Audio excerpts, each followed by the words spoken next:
Interview ఈ మూడిట్లలో ఏది కష్టం ఎక్కువ? సో నాకు అన్నిటికన్నా కష్టం ప్రిలిమ్స్ అనిపిస్తుంది. ఎందుకు? ఎందుకంటే మొత్తం ఆబ్జెక్టివే కదా అది. ఆబ్జెక్టివే, Okay. కానీ మెయిన్స్కి ఒక డెడికేటెడ్ సిలబస్ ఇచ్చారు యూపీఎస్సి.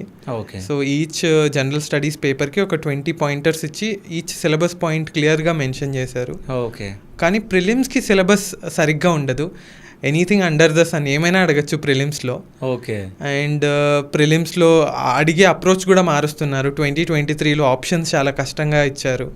సో చాలా కష్టం అనిపించింది. ఓకే. సో బాగా ప్రిపేర్ అయితే మెయిన్స్ క్లియర్ అవుతుంది అనే ఫుల్ కాన్ఫిడెన్స్ వస్తుంది.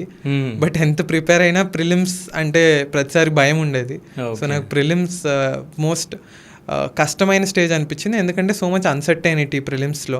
ఓకే. సో ఏది చదవాలి ఏది చదవకూడదు, సో ఏమీ తెలీదు. బట్ మెయిన్స్ అండ్ ఇంటర్వ్యూకి ఒక డీటెయిల్డ్ సిలబస్ ఆర్ ఇంటర్వ్యూకి మన డాఫ్, సో ఏదో ప్రిపేర్ అవ్వడానికి ఏదో ఒక దారి ఉంటుంది. బట్ ప్రిలిమ్స్కి అలా ఉండదు. సో అందుకే ప్రిలిమ్స్ ఒక డైసీ స్టేజ్ ఈ ప్రిపరేషన్లో. ర్యాంక్ వచ్చిన వాళ్ళు కూడా నెక్స్ట్ ప్రిలిమ్స్ అవుతుందో లేదో తెలీదు. సో అలాంటి పరిస్థితిలో ఉంటుంది. సో